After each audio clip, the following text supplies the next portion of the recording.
গোটা একটা মাস পার হয়েছে আরজিকর কাণ্ডের। আন্দোলনে অনড় জুনিয়র চিকিৎসক থেকে আম জনতা। সেই কালো রাতের বিচার চাইছে গোটা বাংলা। রাজ্য ছাড়িয়ে গোটা দেশ, এমনকি বিদেশ থেকেও একই রব উঠছে, বিচার পাক তিলোত্তমা। সবাই জানি থামবে কবে, এই অত্যাচার থামবে কবে, নামবে কবে।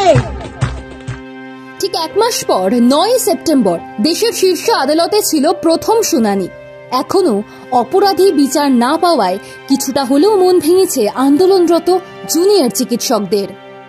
একদিকে যেমন রাজ্যকে পড়তে হয়েছে একের পর এক কড়া প্রশ্নের মুখে, অন্যদিকে আবার কর্মবিরতি তোলার জন্য চিকিৎসকদের ডেডলাইন বেঁধে দেওয়া হয়েছিল সুপ্রিম কোর্টের তরফে। 10 সেপ্টেম্বর অর্থাৎ মঙ্গলবার বিকেল 5টার মধ্যে কাজে না ফিরলে পরবর্তীতে পদক্ষেপ গ্রহণ করতে পারে রাজ্য সরকার, আর তাতে কোনো বাধা দিতে পারবেন না চিকিৎসকেরা। সুপ্রিম কোর্টের এই শুনানিকে সাধুবাদ জানিয়েছিল রাজ্য সরকার।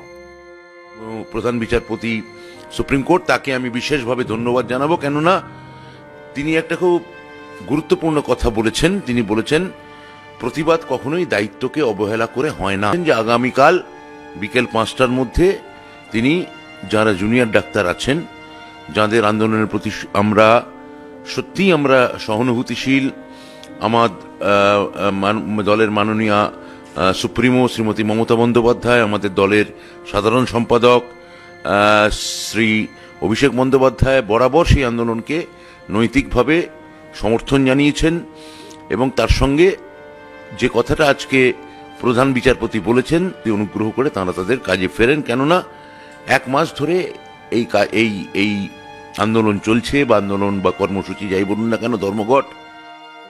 কিন্তু এই নির্দেশের পরেই যেন আরো জোরালো হলো আন্দোলনের সুর।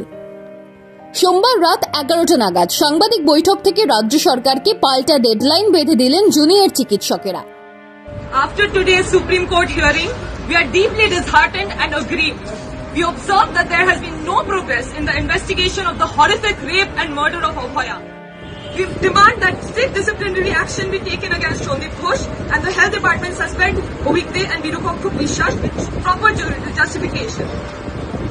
From the first day of movement, we have raised demands concerning safety.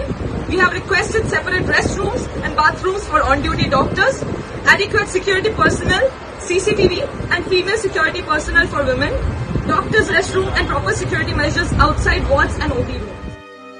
রাজ্য সরকার জুনিয়র চিকিৎসকদের একগুচ্ছ দাবি পূরণ করলে তবেই সুপ্রিমের নির্দেশ মেনে উঠবে কর্মবিরতি, নইলে আন্দোলনে অনড় থাকবেন তারা। এরপর মঙ্গলবার সকাল থেকে সেই একই ছবি দেখল বাংলা। চলল আন্দোলন, এমনকি বাদ গেল না স্বাস্থ্য ভবন অভিযানও। হলো না নবান্নে মুখ্যমন্ত্রীর সঙ্গে চিকিৎসকদের বৈঠক। ফলে আদতেও কি জুনিয়র চিকিৎসকরা ফিরবেন কাজে, নাকি স্বাস্থ্য পরিষেবা থেকে বাদ পড়বে সাধারণ মানুষ? এই প্রশ্নের পাশাপাশি জোরালো হচ্ছে আরও একটি প্রশ্ন, সুপ্রিম নির্দেশ মেনে কি তবে রাজ্য সরকার নিতে চলেছে কোনো কড়া পদক্ষেপ? এই প্রসঙ্গে রাজ্যের বিরোধী দলনেতা শুভেন্দু অধিকারী বলেছেন, আইন তৈরি হয় মানুষের জন্য। মানুষ যদি মনে করে আইন মানুষের পক্ষে যাচ্ছে না, তবে মানুষ যে কোনো সিদ্ধান্তই নিতে পারে। করবেন চিকিৎসকদের নিজস্ব বুদ্ধি, বিবেক এবং তাদের দৃঢ়তা, সাহসিকতা সবটাই আছে।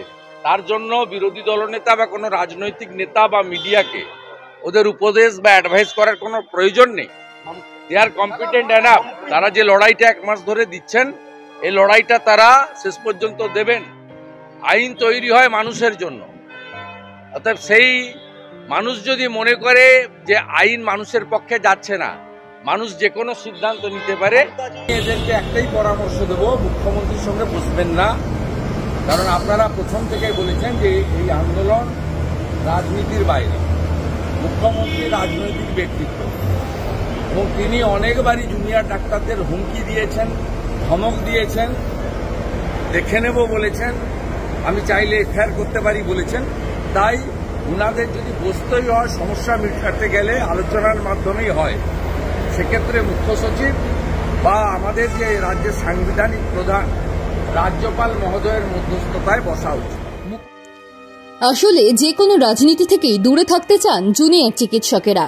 সুপ্রিম কোর্টে রাজ্যের তরফ থেকে জানানো হয়েছিল এই আন্দোলনের ফলে ব্যাহত হচ্ছে চিকিৎসা পরিষেবা, মৃত্যু হয়েছে বহু রোগীর। পর্যন্ত 23টা হয়েছে, প্লাস তোমার ধরো হসপিটালে এসছে কিন্তু ফিরে গিয়ে ট্রিটমেন্ট পায়নি, বাড়িতে মারা গেছে, সেই কেসগুলো বুথ লেভেল থেকে খোঁজ নাও। কিন্তু চিকিৎসকদের দাবি পরিষেবা দেওয়া হচ্ছে, মিথ্যে বলছে রাজ্য সরকার। The state government and its lawyer Kapil Sibal playing a disgraceful role in trying to stop and malign our movement by any means. They claim that due to the junior doctors' strike, people are dying and patient services are being disrupted. We want to remind everyone clearly that the patient services are operational in every medical colleges in the state, with senior doctors tirelessly providing care. এতে যেন রাজ্য সরকার ও আন্দোলনকারীদের মধ্যে টানাপোড়েন আরো বাড়ল।